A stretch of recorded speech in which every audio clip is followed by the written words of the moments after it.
Le concept est intelligent. Le concept est de dire, physiologiquement, je te fais rentrer dans un état qui est agréable, amusant. À n'importe qui, si vous faites faire des petits jeux simples, je ne sais pas si vous connaissez ce jeu-là. Vous avez déjà vu ce jeu-là? C'est un jeu idiot comme tout. Moi que je faisais avec des potes, mais alors tout le temps. En fait, c'était quoi? C'est le cow-boy, je crois qu'on appelait ça. En fait, on doit taper 2 fois ici. Ici, c'est pour armer son arme. D'accord? On doit retaper, ça c'est pour tirer. D'accord? Taper 2 fois, ça c'est pour se défendre. D'accord? Et donc, on doit avoir le même rythme. Donc, on a un partenaire, on fait hop, j'arme, il me tire dessus, j'arme, je tire dessus.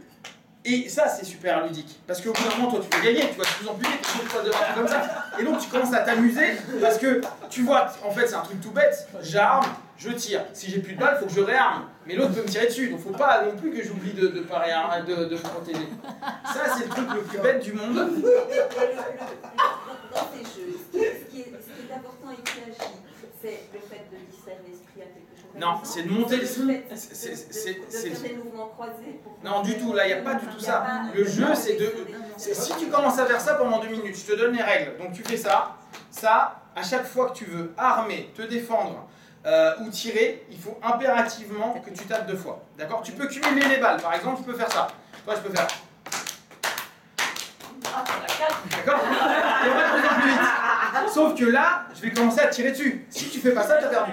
Donc la première fois, tu vas attendre à... Alors là, moi je lâche prise, parce que... Là, tu vas confuser, mais si tu apprends ça tout doucement à ton partenaire, tu commences à faire jouer. Au bout de 2 minutes, mais ne serait-ce que ça, là tu viens de rire. Tu viens d'entrer dans un état qui est positif.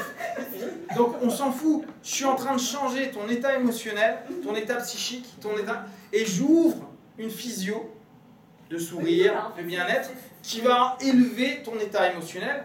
Et l'objectif étant d'arriver au plus possible, un peak state, que je vais ancrer, ancrage de base, hein, et que je vais après permettre de rediriger vers le jeu. Et dire, bah regarde, tu as cette capacité à modifier ton état. Et en plus, tu le fais hyper facilement. Il suffit que tu repenses à ce jeu-là, à ce moment, ou à l'ancrage que tu viens de faire, les 3 doigts, etc., etc. Tu permets à la personne d'avoir un état, une modification d'état potentiel. Et en plus, si tu fais revoir la personne qui a le sourire là, alors que 5 minutes avant, il était à l'intérieur comme ça, il est déjà en train de changer, selon Grinder, son potentiel et sa perception des choses. Ah oui, d'accord. C'est ça le but, c'est créer un état émotionnel et élevé. Et donc créer des opportunités, des choix, etc. Qui est la pure notion qu'on a de l'accompagnement. Soit je dirige l'accompagnement, soit je permets à mon partenaire d'avoir des options dans l'accompagnement. Mais ses propres options. Donc, là on a vraiment la notion dont il bosse. Le 3e truc, où là, quand il dit c'est pas d'hypnose, le 4e, il travaille beaucoup avec le signal. Vous connaissez les signalings? Alors là, j'étais un peu sceptique. Parce que il dit qu'on parle directement au subconscient. On pose un signal, quoi. Alors, lui, il veut des signaux un peu plus compliqués que les doigts. Ils veulent un battement ou une sensation de se gratter, etc. pour avoir une réponse dite naturelle. Vous savez, c'est ce qu'on appelle les signaux naturels. Type ma paupière bouge. Que vous ne pouvez pas répéter en vous disant est-ce que je suis bien? Oui. La vie est belle? Oui. J'ai pas de problème. Non. D'accord? Ça, c'est trop facile. C'est pour ça que ces gestes idéomoteurs-là, ils sont moyens. Ceux qui sont intéressants, c'est ceux que vous allez avoir sur tiens, je pars sur l'arrière, tiens, j'ai ma paupière qui bouge d'une autre manière, dès que je dis oui, etc. Donc ça, c'est un de ces moyens de bosser, mais qui est très, très, très ericksonien. Parce que là, on ne fait plus parler de partenaire, en partant du postulat qui parle au subconscient. Lui, il parlait d'inconscient. C'est jouable. Moi, le problème, c'est que là-dessus, je me suis rendu compte, en travaillant avec des personnes, en observant et en testant sur moi-même, que les signaux, on peut assez facilement se mentir. On peut être sûr d'avoir senti quelque chose. Vous savez, il y a un niveau de transe, que vous devez tous connaître, qui est le niveau 5-6, qui s'appelle comment? Ouais, alors ça c'est le somnambulisme. Quel est le phénomène hypnotique rattaché au somnambulisme? Donc, hallucination positive, hallucination négative. Vous êtes tous d'accord là-dessus? Oui. Si on est dans une transe suffisamment dissociée à un moment donné, que je suis persuadé que mon subconscient me dit oui en me faisant un truc dans ma paupière et que ça me gratte à ce niveau-là quand c'est non, qu'est-ce qui vous dit que je ne suis pas en train d'halluciner, que c'est en train de se passer, plutôt que d'écouter réellement ce que mon subconscient est en train de me dire à ce moment-là? Sachant qu'on sait qu'à un certain niveau de transe, c'est calme. Bon, et ça, bon, il l'a fait un paquet de temps. Donc c'était pas forcément le maître mot. Et d'ailleurs, c'est pas ce qu'il précisait le plus comme étant le New Code. Son New Code, donc, c'est très simple, hein, c'est ce que je viens de vous dire. Créer un rapport avec votre partenaire, d'accord? Ah oui, alors il était très très rapport. Mais rapport ratification, à l'inverse du rapport qu'on a en PNL classique, qui est Mirroring Pace and Lead. Vous vous souvenez, je vous en avais parlé? Je fais comme si... je me synchronise à la personne, j'aime pas ce terme-là, mais je match avec la personne. Et après, je fais des gestes, des rythmiques. Ma voix va s'adapter au partenaire pour qu'il soit le mieux possible et qu'il ait l'impression d'être dans une zone connue, pour permettre après d'aller dans un cheminement. Lui, il est plus sur la ratification. Observez votre partenaire, mettez-le à l'aise, tout en ayant en tête que vous allez le challenger un petit peu, et ratifier. La personne qui décide si c'est OK ou non OK, c'est le coach. C'est moi qui vais ratifier suffisamment un moment pour me dire, tiens, là, il a assez de sourire, tiens, il se sent bien, et maintenant, je vais le rapprocher de sa première personne pour voir la conclusion de ce qu'on vient de faire maintenant. Ce qui m'a dérangé, c'est que ça nous arrive tous d'avoir des peak states, des pics émotionnels. Vous faites des séminaires avec Lee, avec du monde, vous avez souvent cette notion-là. Vous sortez 3-4 jours, vous avez une espèce de pic, vous avez vécu plein de choses, des choses jolies, des rencontres, etc. Seulement, même si vous y repensez, vous n'arrivez pas forcément à retourner dans le même état. Quand vous avez fait vos 5 jours de formation, vos 10 jours ou 15 jours de formation, vous vous êtes rendu compte que vous étiez dans un état second qui était agréable, cool, plein de potentiel. Si vous avez fait la méthode Silva qui a fait Silva, on sort de Silva, on est en mode « je suis le prince du monde, quoi. Qui va m'arrêter qui hein ?» Tu vois les gars, 2 ans plus tard revenir, « Ouais, j'ai pas eu le temps de le faire. » Mec, tu déconnes quoi? Sauf que c'est vrai. Pour autant, on revient, on entend Lee qui fait « Dans quelques instants, on va faire le compte de 3 à 1. » Et là, t'as tout le monde qui fait « Oh, la voix de Lee. » Et tous comme ça. Mais ouais, t'aurais pu le faire tout seul, t'es au courant, mais ça, t'as oublié. Moi, c'est ça qui m'a un peu dérangé, c'est que dire que parce que t'as créé un peak state, un high performance state, tu offres à ton partenaire la possibilité de gérer complètement sa problématique. Je trouve ça un peu léger par moment par rapport à des cas lourds. Sur des cas assez légers, j'ai aucun souci là-dessus. Je pense même sur tout ce qui est phobie et tout ça, tu peux vraiment faire un travail intéressant parce qu'on a de la dissociation, parce qu'on a vraiment une possibilité de voir les choses différemment. Or, au bout du compte, quand on fait, hormis le phasphobia, sinon c'est un recadrage sur la phobie. Et le recadrage sur la phobie, c'est juste te rendre compte que l'araignée sur laquelle tu as peur, elle a maintenant des claquettes, elle chante, et à chaque fois que tu verras une araignée, tu penses à une araignée avec un chapeau aux formes, et tu commences à truquer. Petit à petit, tu l'associes. Ça, c'est facile. Tu peux avoir ce retour-là. Par contre, là, sur des choses qui sont plus lourdes, type dépression, malaise profond, etc., et pour avoir vu Grinder bosser, j'étais assez étonné qu'au bout du compte, ça, il l'a fait à personne. Ouais, parce qu'en plus, on a eu des démos. Hein. Là, tu dis, attends, tu viens de nous saouler pendant 4 jours avec ça, qui est très intéressant. Tu fais une séance, c'est une séance d'hypnose PNL classique. Question, et qu'est-ce que tu ferais au cas... Ouais, d'accord. Imagine-toi en train de... Merci. Et ok, c'est fini. Bon. Donc, il n'appliquait pas ce que tu viens d'expliquer. Exactement. Exactement. Bon, c'est pour ça que je suis ressorti du truc. Je suis même pas allé à l'assertif, ça m'a tellement saoulé, je suis allé me promener. Mais moi je suis un peu sanguin, tu vois. Alors, quand j'en avais ras le bol, je me suis dit je vais taper quelqu'un à la serviette, ça servait à rien. Je vais aller faire un tour dans Lisbonne. Mais tu vois, ça m'a étonné. Parce que l'idée est intéressante. Et ce que je disais sur une de mes vidéos, je disais, bah en fait, celui qui l'applique très bien, c'est pour ça que j'ai introduit avec ça, c'est Robbins. Robbins, il le fait, mais à merveille. Il fait changer les états émotionnels avec des grosses musiques, avec des gros pics émotionnels, positifs et ou négatifs. Mais dès qu'il y a un négatif, il le laisse un peu, histoire que tout le monde vive des sanglots, du malaise, etc. Puis après, boum, il réactive un état positif avec « Ouais, dites hi, ouais, vous êtes là, ouais !» Avec sa voix et tout le monde fait « Oh, youpi !» Il y a un effet full. Effet full qui fait « Yes, come on, yeah, we can do that !» Tu vois, c'est cool. Et toi, t'es là en train de faire « Ouais !» Ça, lui, il l'applique génialement, tu vois. Je pense que l'aboutissement du boulot de Grinder, c'est Robbins, pour moi. Mais ça marche sur des cas lourds, justement. Ouais, alors si après tu le prends plus en perso, si tu le prends plus en perso, Robbins, il le travaille en perso. Mais bon, l'un des autres problèmes qu'il faut toujours penser, c'est que quelqu'un qui s'appelle Grinder, Bandler, Robbins, Lee, des gens qui sont à haut niveau, vous savez qu'il y a un biais qui est figure d'autorité. Je vais voir Lee, je vais voir Robbins, je vais... Rien que déjà se dire ça, il y a un truc qui change. Mec, c'est un tueur à gage, qu'est-ce que tu veux? Ça va marcher. Je viens de payer 7000 balles, ça va marcher. D'où est-ce que ça va pas marcher? C'est un autre levier, hein, c'est la congruence. Je suis congruent par rapport à la démarche. Donc, moi je pense vraiment que son système, pour l'avoir testé un petit peu, je me disais comment je vais l'inclure, parce que moi j'ai pas du tout ce type de travail là.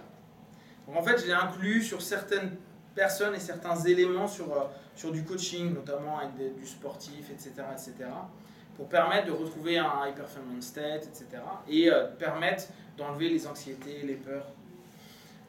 Sur des cas lourds, de mon point de vue, je suis pas OK. Je suis pas OK parce que on peut utiliser ça comme premier, on va dire comme premier moment, c'est-à-dire dissociation, peak state, bien-être, quoi, jeu peak state, bien-être, association, voire éventuellement on peut faire un truc après, et comment maintenant tu perçois les choses, maintenant que tu as changé. Mais dès qu'on va commencer à réassocier, que le quotidien va revenir réactiver les ancrages, c'est un peu compliqué. C'est pour ça que très souvent, un des points clés de la PNL de base et de l'hypnose, c'est de faire sauter les ancrages. Changement d'ancrage. Qui est un classique. C'est simple. Ouais, c'est ça.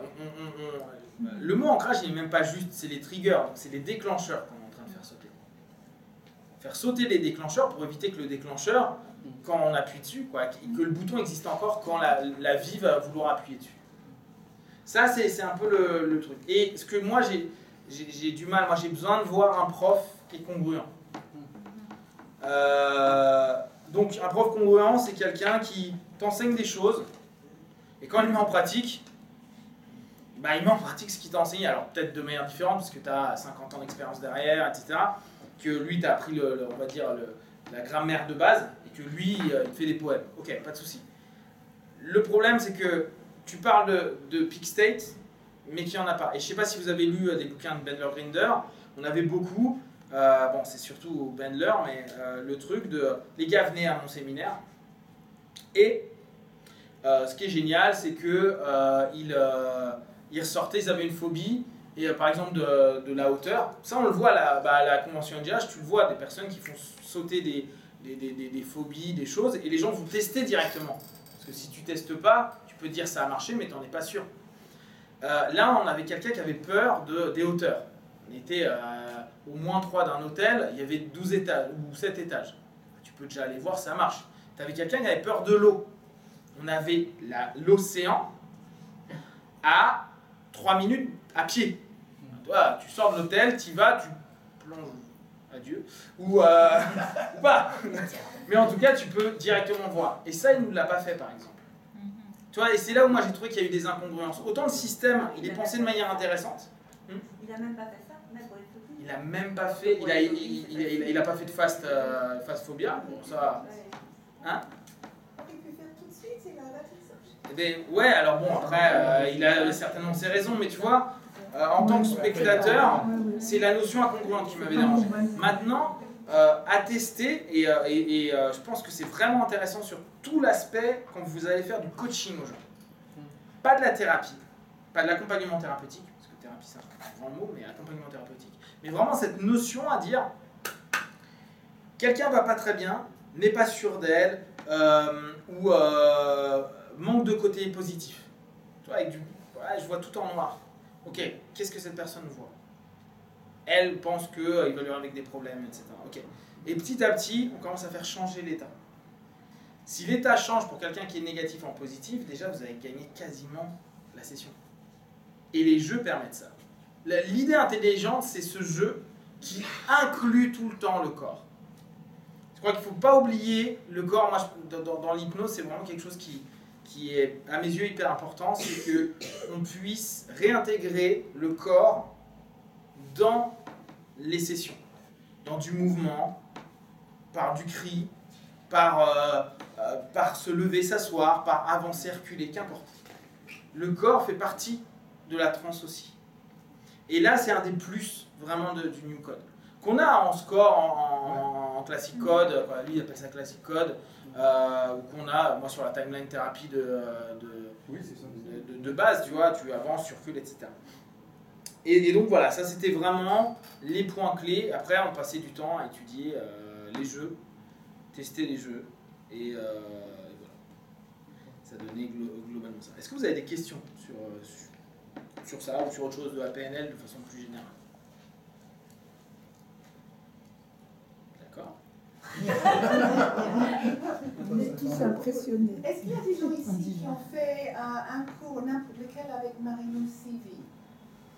Oui, Ah oui, ok. Oui, on l'a fait. Et elle faisait régulièrement, c'était toujours PNL, mais elle n'a pas dit, elle faisait régulièrement des morceaux de papier par terre, on devrait se mettre dans un état, et dans un autre état, et puis se mettre à côté et regarder la personne dans l'état. C'est le score. C'était exactement c'est le score. ce dont on a parlé. Tu vois, moi, c'est ce qui m'a étonné, c'est que je me souviens que même sur son livre de cours, il disait, voilà, la PNL, le New Code, la différence, c'est de travailler sur les états, d'accord, plutôt que sur ce que je vous disais au départ, sur les comportements. J'ai fait une auto-obédience chez Bandler, et Bandler, c'était le même truc. Il expliquait la même chose, pas avec les mêmes mots, mais c'était, il disait, au bout d'un moment, il disait bien, c'est pas le comportement, c'est l'impulsion au comportement qu'on va changer. Mais le comportement, il dépend de l'état, donc c'est normal. C'est ça. Sauf que pour lui, il disait classic code travaille que le comportement. Ce qui est faux. Quoi, tu vois, c'est là où je vous dis, les guéguerres d'obédience, le problème, c'est que ça nous crée des éléments. Moi, en y allant, j'ai pas vu de truc nouveau. Hormis le fait qu'ils veulent absolument faire des jeux. Ça, c'est le nouveau point. Et le changement d'état. Mais le changement d'état, on peut le faire en hypnose. Ok, là, dans quelques instants, tu vas t'imaginer à tel moment, à un moment de ta vie où tu étais heureux. Ok, simplement observe ce que ça fait à l'intérieur de toi, respire profondément, emplis-toi de cette énergie-là. Ok, dans quelques instants, maintenant, on va aller au moment où tu es pas bien. On peut le faire en quelques instants sur le principe de suggestion. Mais en tout cas, il ne le travaille pas comme ça, et donc lui, il joue tout ce truc là-dessus. J'ai pas trouvé que c'était assez thérapeutique. Et d'ailleurs, tout son process, c'est coaching. C'est pas thérapeute, c'est pas praticien, c'est coaching. Donc, il y a vraiment ça à prendre en compte. Et moi, je suis ressorti du séminaire à me dire, bon, c'est de la PNL, classique, avec des jeux et une idée constante de dire, il faut trouver des peak states. Ok. Mais globalement, il y a rien d'autre. Est-ce qu'il y a d'autres questions? Ok. Bon bah alors, ça marche. Rien que d'y penser, tout le monde a changé d'état. C'est pour ça qu'il y a des moments. Alors, le seul avantage quand on fait ça, là, si je vous cite, donc je vous propose en suggestion sous-jacente, venez, on va jouer. Votre esprit, il est déjà en train de se dire qu'on va jouer. Le plus qu'on peut faire, c'est juste dire, bon, ok, maintenant, on bouge. Ça sera ça la grosse différence avec ce que nous on fait sur l'hypnose conversationnelle, sur l'hypnose directe, directive, qu'importe. C'est ce moment-là où on dit, bon, maintenant tu appliques avec le corps. Tu te lèves et tu bouges. Mais c'est parce qu'il y a une intégration qui se fait par le mouvement, non? C'est pas pour ça. Et surtout parce que si tu changes ta posture, tu changes ton état émotionnel. Oui. Tu vois, c'est vraiment le truc de, je suis comme ça, reste 1 minute 30 comme ça, et tu regardes les pensées qui se passent. Ah ouais, tu fais comme ça. Oui, mais est-ce qu'il n'y a pas, bon là, tu peux te mettre comme ça, mais statique. Mais moi j'ai lu plus d'une fois ces derniers temps que le fait de bouger créait une sensation de se fixer, tu vois, Ça va être la posture toute seule. Ouais, la posture est déjà un mouvement en tant que tel. Si tu veux sentir. La posture est déjà un mouvement en tant que tel, c'est déjà... Parce que quand tu commences à t'imposer quelque chose, il y a un truc, bah, c'est toujours un plus. Après, tu peux dire, voilà, ça va travailler sur différentes zones du cerveau, etc. Mais ça, je peux pas te le prouver en tant que tel. Tu vois, mais par exemple, tu fais du brain gym. Vous connaissez brain gym? Oui. Kinésiologie. Avec des mouvements, tu fais un scroll par exemple, etc. Tu as des choses, on sait que ça va travailler les zones du cerveau pour permettre d'ouvrir, apaiser, calmer, etc. Clairement, ça, je suis complètement d'accord. Là, lui, c'est moins dans cette notion-là. Il était vraiment dans la notion physio pour qu'en gros, quelqu'un qui est comme ça finisse comme ça, ou avec du sourire, ou avec. Mais pas nécessairement. Parce que moi j'ai lu que le mouvement lui-même, justement, activait des zones du cerveau. Bah, automatiquement. Qui ne sont pas activées rien que par une posture. Bien sûr, sauf que à ça je te répondrai que des études ont prouvé que simplement penser au mouvement va créer les mêmes notions sur le cerveau. Donc tu vois, c'est là où pour moi la notion de mouvement par le mouvement n'est pas nécessairement un élément clé. Néanmoins, dans ce process-là de dire, nous en tant qu'observateurs, coach, on observe, on ratifie qu'il est en train de changer sa physiologie à ce moment-là, et donc dire tiens, là, il est moins sur de la tristesse, moins sur de la colère, moins sur les émotions de base, les crispations de base, bah là on a une manière de jauger si le travail proposé apporte quelque chose. Mais c'est ce que vous faites naturellement tous dans vos séances d'hypnose. Hein.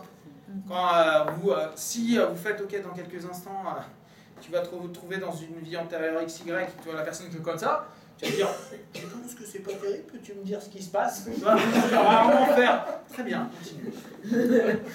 Connecte-toi à cette vie-là. Oui, il se passe quoi? Je suis en train de brûler. D'accord, tu vas faire simplement un petit peu avant, ça sera mieux. Hein. Juste avant ça. C'est pour le motiver à se dissocier. C'est ça. Encore avant. C'est là, t'as pas de bol, le mec il a subi 20 ans de trucs pas cool. Merde. Ah bah ouais.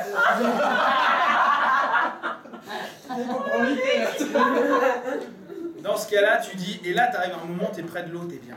Ah, je me suis noyé. Ta gueule, ta gueule. On va dire, oui, c'est vrai que si tu penses que tu es en train de marcher et que voilà, la réaction physiologique est comme si tu marchais. Sauf que dans mon exemple, tu ne dis pas à la personne, enfin voilà, encore faut-il y penser et le faire, de penser que tu es bien sûr, mais là en gros c'est vraiment le boulot du coach, tu vois. Moi dans ce que j'ai compris, alors après je vous donne bien sûr ma vision de ce que j'ai compris, et étant donné que j'étais pas en mode waouh, je vois Grinder, tu sais, ça change déjà tout. Moi je suis là, on va voir ce qu'il va montrer. Ça fait ma caisse à outils. C'est déjà moins sexy, tu vois. Parce que moi je parlais avec des gens, après je fais bah alors t'as trouvé ça comment? Oh c'était super, il est trop fort et tout, et là je fais ok. J'ai peut-être pas vu la même chose, parce que j'avais pas le même filtre automatiquement. Moi je vais en formation parce que je veux, j'ai déjà mon background, j'ai mes réflexions derrière, j'y vais dans un côté le plus analytique possible. Alors que tu sais que quand le mec te papote pendant 2 heures, t'es déjà barré et tu dis non, il faut que je reste le truc, qu'est-ce qu'il fait, qu'est-ce qu'il dit, etc. C'est pas la même chose que la personne qui se dit je me plonge dans l'expérience et je me laisse embarquer. N'oubliez pas, c'est des gens qui sont très forts en conversationnel. Lui moins bon que Bendler, néanmoins il fait beaucoup de travail en métaphore et en images, etc., etc. Donc en gros, dès que je vous raconte une histoire, vous en transe, ça, on est tous d'accord. Maintenant, en fonction de ce que je mets dans l'histoire, j'y mets des bonnes choses ou des moins bonnes choses. J'y mets des suggestions que j'appuie ou pas, d'accord? Principe de base d'un bon speaker, on va dire.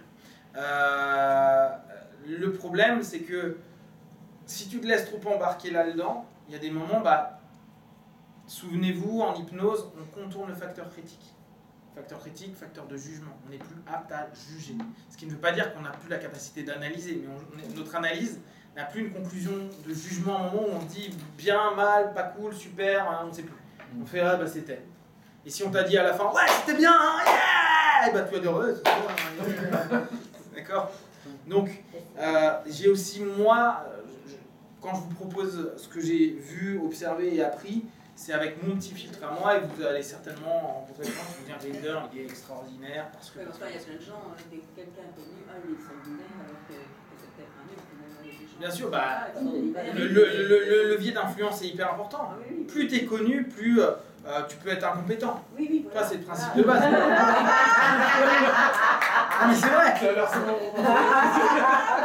C'est l'échelle de Peter, hein, tu vois. T'arrives à un niveau, t'es à la limite de la nullité, mais t'es tellement haut que tout le monde se dit ouais, il doit être bon quand même. Non, mais c'est vrai, il y a des gens, il y a des soi-disant experts dans compétences qui sont des nuls et qui Moi, je pense très sincèrement, je pense que Grinder était très bon, vraiment.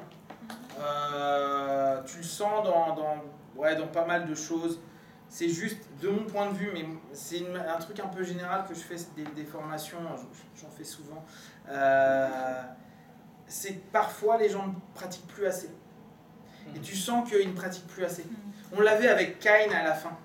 Kane qui a été extraordinaire comme mec, parce qu'il recevait X gars par jour. Quand il était en Suisse, sur ses derniers séminaires,